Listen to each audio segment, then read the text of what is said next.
إن الحمد لله نحمده ونستعينه ونستغفره ونؤمن به ونتوكل عليه ونعوذ بالله من شرور أنفسنا وسيئات أعمالنا من يهده الله فلا مضل له ومن يضلل فلا هادي له وأشهد أن لا إله إلا الله وحده لا شريك له وأشهد أن محمدا عبده ورسوله يا أيها الذين آمنوا اتقوا الله حق تقاته ولا تموتن إلا وأنتم مسلمون يا أيها الناس اتقوا ربكم الذي خلقكم من نفس واحدة وخلق منها زوجها وبث منهما رجالا كثيرا ونساء واتقوا الله الذي تساءلون به والأرحام إن الله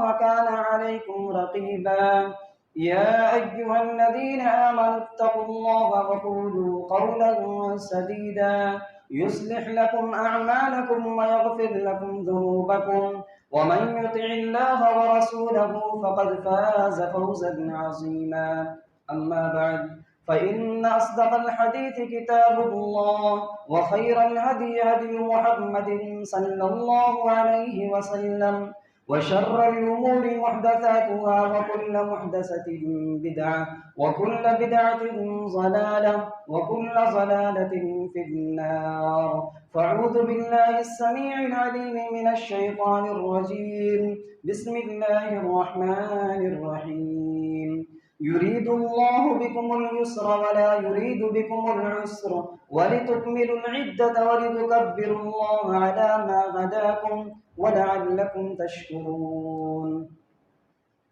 محترم حاضرین جمعہ، بزرگوں، نوجوان بھائیوں، قابل احترام خواتین اسلام، اللہ رب العالمین کا بے حد شکر و احسان ہے کہ ہم سبوں نے اپنی زندگی میں ایک اور رمضان دیکھا۔ الحمدللہ ہم نے روزے رکھے، ہم نے قیام اللیل کا اہتمام کیا، یعنی تراویح کی نماز کا اہتمام کیا، حتی المقدور جہاں تک ہو سکا قرآن کریم کی تلاوت بھی کیے، ذکر و اذکار کا اہتمام بھی رہا، دعائیں بھی کی، صدقہ و خیرات بھی کیے۔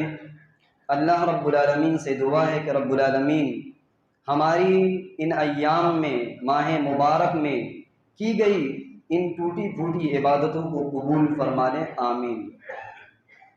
اسلامی بھائیوں، بہت ممکن ہے کہ آج چاند طلوع ہو اور آنے والا کل دن ہمارے لیے عید کا دن ہو، خوشی کا دن ہو۔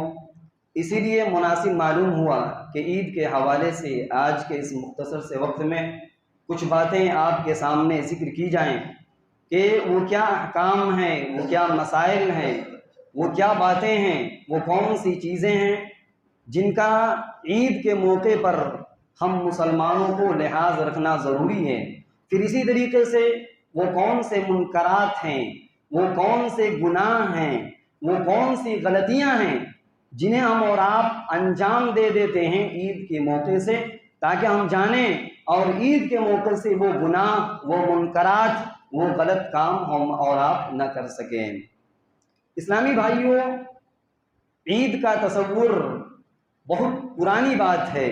پرانے زمانے سے نبی کریم صلی اللہ علیہ وسلم کی بعثت سے پہلے قدیم زمانے سے عید کا تصور رہا ہے، اور یہی وجہ ہے کہ عید کا معنی ہی ہوتا ہے بار بار لوٹ کر آنا۔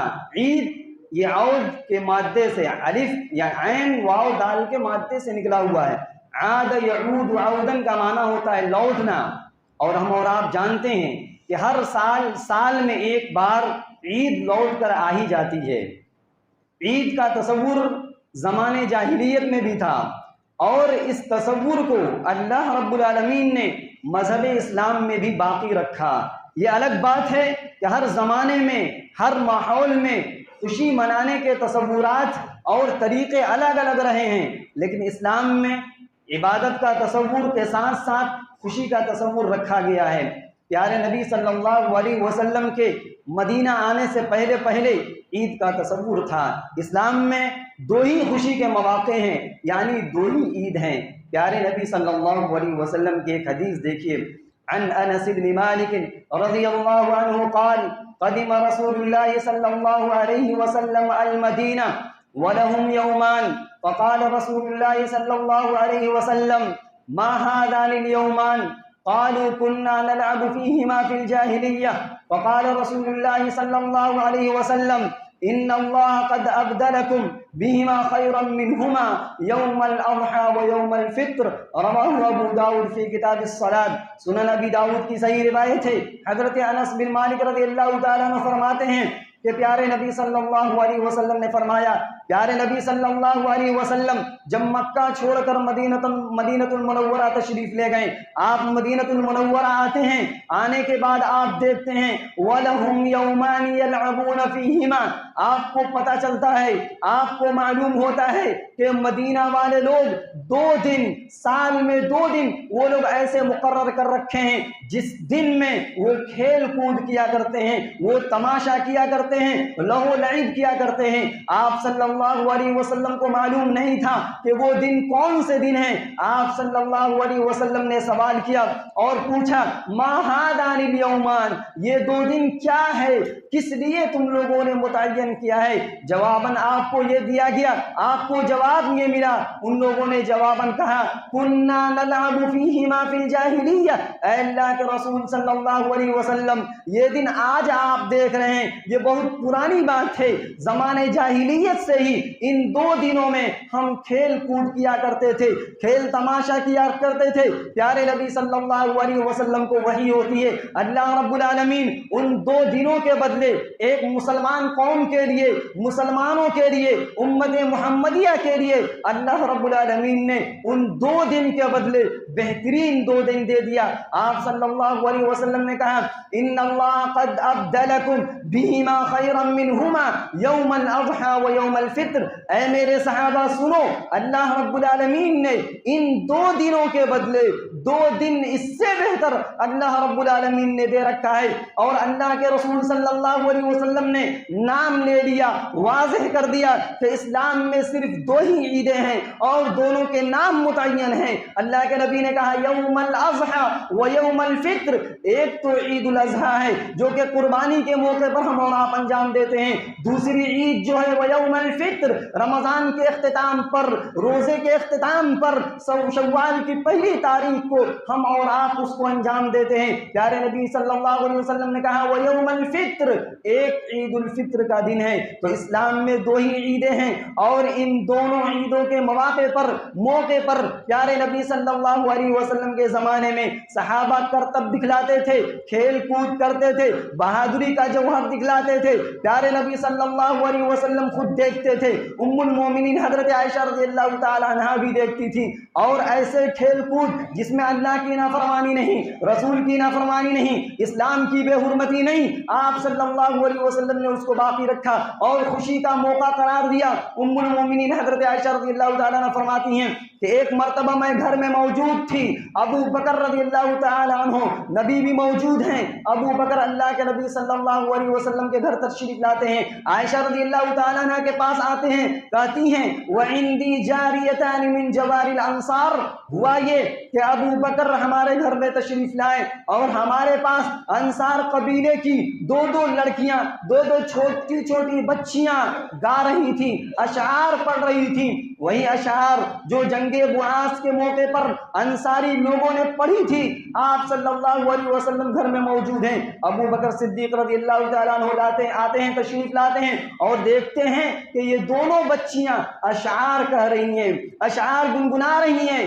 حضرت ابو بکر صدیق رضی اللہ تعالیٰ عنہ کو اچھا نہیں لگا، حالانکہ یہ گاتی نہیں تھی، یہ اشعار نہیں پڑھتی تھی، ایسے ہی خوشی کے موقع پر یہ گنگنانے لگیں، اشعار پڑھنے لگیں۔ عائشہ کہتی ہیں وَلَيْسَتَا بِمُغَنِّيَتَيْنِ، یہ گانے والی نہیں تھی، ان کی عادت نہیں تھی، آواز ٹھیک نہیں تھی، بس ایسے ہی گا رہی تھی۔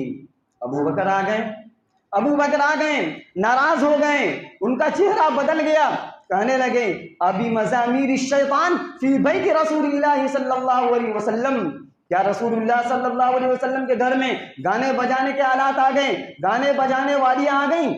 اللہ کے نبی صلی اللہ علیہ وسلم ابو بکر کو کہتے ہیں ابو بکر چھوڑ دیجئے، ان کو گانے دیجئے، ان کو اشعار پڑھنے دیجئے۔ اس کے بعد اللہ کے نبی نے کہا یا ابا بکر ان لکل قوم عیدا وہذا عیدنا۔ ابو بکر کہتے ہیں کہ جس دن یہ اشعار پڑھ رہی تھی وذالک فی یوم عید، وہ تو عید کا دن تھا، عید کا دن تھا، خوشی میں وہ گا رہی ہیں، پھر بھی ابو بکر کو اچھا نہیں لگا۔ رسول موجود ہیں، رسول اکرم صلی اللہ علیہ وسلم نے انکار نہیں کیا، کوئی نکیر نہیں کی، لیکن ابو بکر صدیق رضی اللہ تعالیٰ عنہ نے اعتراض کیا کہ رسول کے گھر میں بج رہے ہیں، اشعار پڑھے جا رہے ہیں۔ اللہ کے نبی صلی اللہ علیہ وسلم نے کہا اے ابو بکر ان لکل قوم عیدا، ہر قوم کے کچھ تہوار ہوتے ہیں، ہر قوم کے یہاں کچھ نہ کچھ خوشی کے مواقع ہوتے ہیں، وہذا عیدنا، اور آج ہماری عید ہے۔ اے ابو بکر انہیں اشعار پڑھنے دو۔ تو خوشی منانے کے مواقع اور خوشی منانے کے اوقات یہ اللہ رب العالمین نے متعین کیے ہیں۔ رسول اللہ صلی اللہ علیہ وسلم نے اپنی امت کو یہ تعلیم دے دی ہے کہ سال میں دو مواقع ہیں، دو اوقات ہیں، ایک عید الفطر اور ایک عید الاضحیٰ۔ عید الفطر یا عید کے مواقع سے بہت سارے احکامات، بہت سارے مسائل شریعت اسلامیہ میں بتلائے گئے ہیں۔ عید کے مواقع میں یا جیسے ہی عید کا چاند طلوع ہو، شریعت ہمیں ایک بات کی تعلیم دیتی ہے۔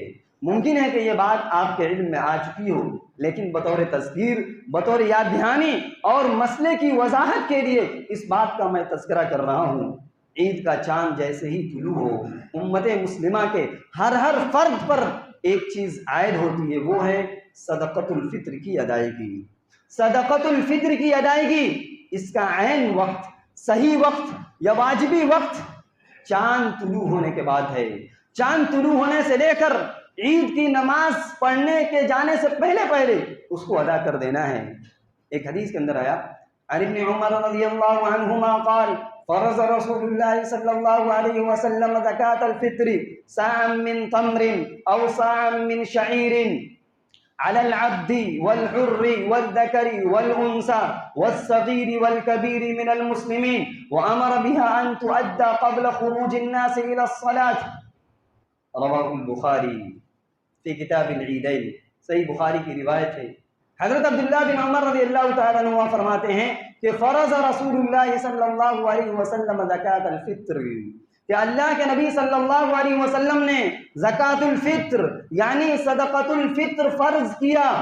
ایک صاع جو، ایک صاع جو اور ایک صاع یعنی شعیرن، ایک صاع جو اور ایک صاع گیہوں، یعنی آپ صلی اللہ علیہ وسلم ایک صاع جو اور ایک صاع کھجور آپ صلی اللہ علیہ وسلم نے متعین کیا۔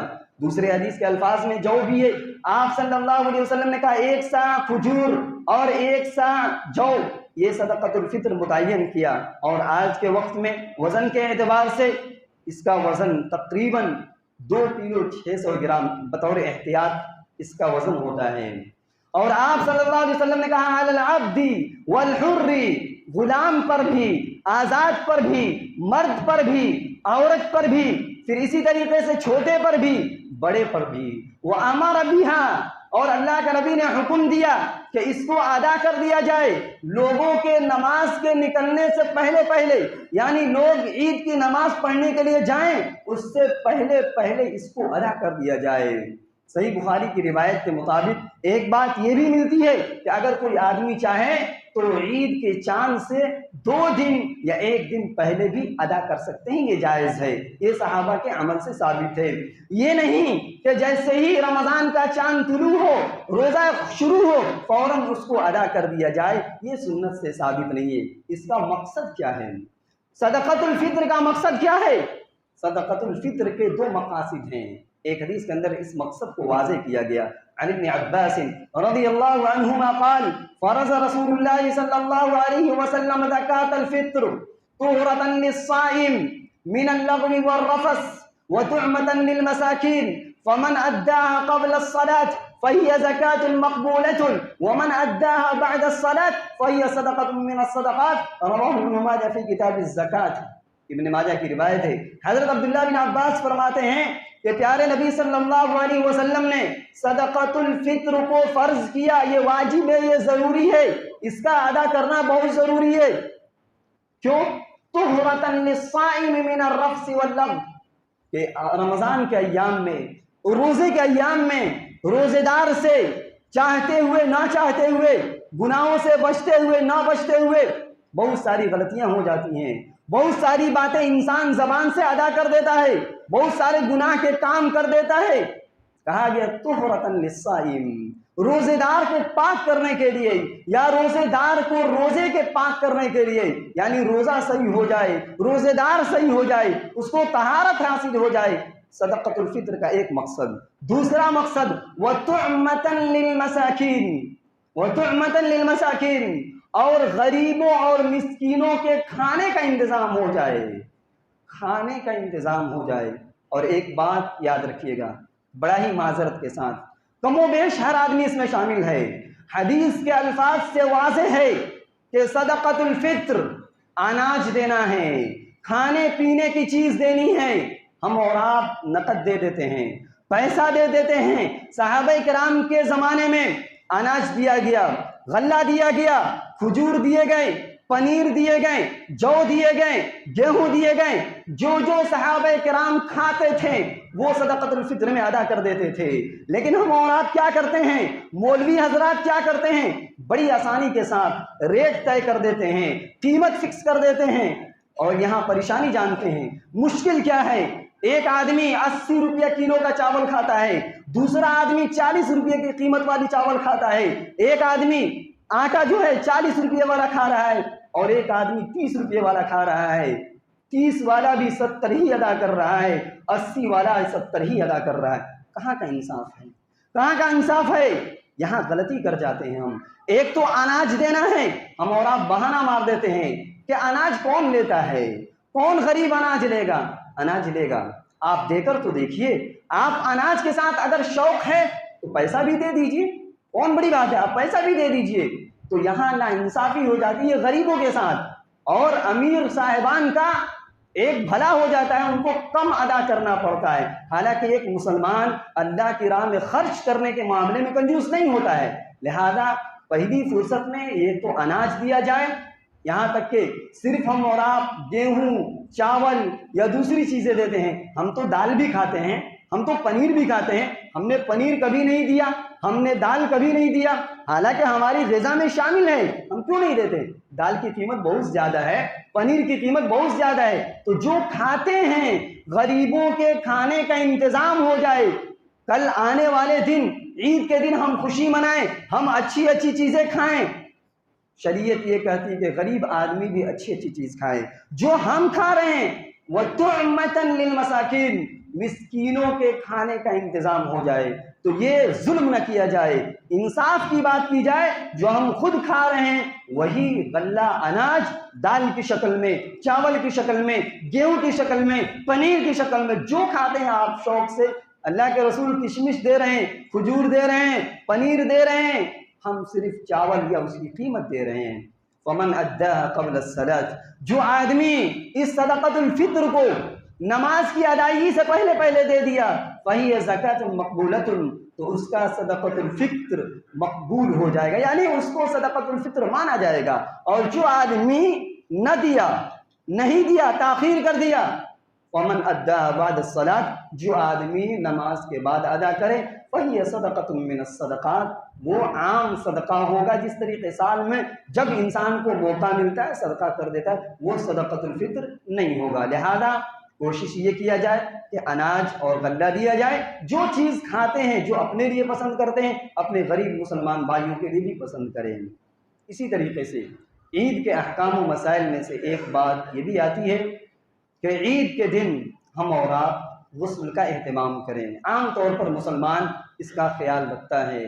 اللہ کے نبی صلی اللہ علیہ وسلم کے حوالے سے ایک بات ملتی ہے کہ آپ صلی اللہ علیہ وسلم عیدین کے موقع پر غسل کیا کرتے تھے، لیکن وہ روایت سنداً ضعیف ہے، صحیح نہیں ہے۔ البتہ بعض صحابہ کرام کے عمل سے یہ بات ثابت ہے کہ صحابہ غسل کیا کرتے ہیں۔ عن نافع عن عبد اللہ بن عمر رضی اللہ عنہما